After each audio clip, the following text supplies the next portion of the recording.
the one, the only, Ben Sion.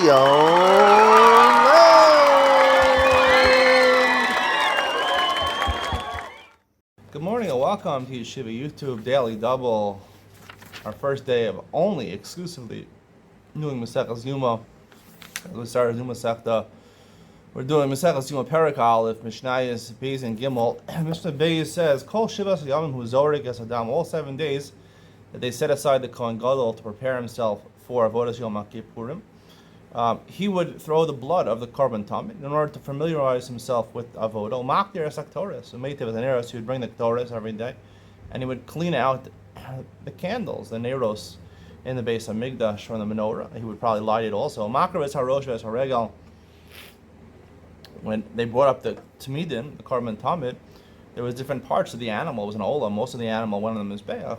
The rosh and the regel, part of the animal, the head, and one of the regels, one of the feet, the right one, I believe, he brought, and he was makriv that on the mizbeach. The rest, the other kohanim did. The rest of the year, if the kohen gadol wanted to step in and bring any korban that he wanted to, a korban tamid, or whatever korban he wanted to bring, he could take over. Even though they split up into mishmaros, 24 mishmaros, and approximately every mishmar 2 weeks a year do the avodah. He could step in any day, come and do the avodah. Shekon gadol makriv chelik barosh, v'notel chelik barosh. And when they divided up the meat to eat of the korban, Gemara said we're eating, he took the best portion. Gimel masr lo skenim miziknei beisin. They handed over to him part of Sanhedrin. Sanhedrin was with him during these 7 days. The Kohen lefanav v'seyed Yom. They would read him from Parshas Achar Yamos to basically tell him the laws, what to do on Yom Kippur. Either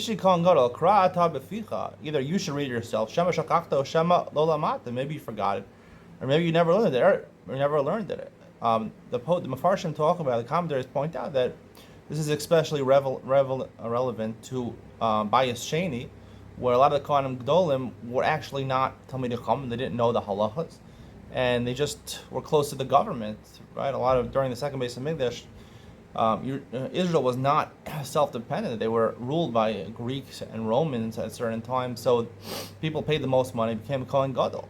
So they didn't know a lot of the halachas.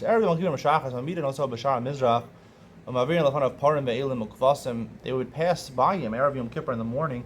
The difference in a par, which is a bull, a 3-year-old bull, Elim is a 2-year-old ram, Ukvasim are lambs in their first year. Certain karbanos called for par, certain for elim, certain kvasim. We should be familiar with the avodah. You shouldn't make any mistakes.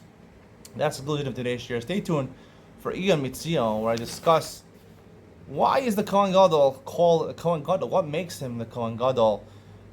Point out a slight distinction, which I did not mention in this share in Mishnah Beis. Iyon Mitzion coming up next.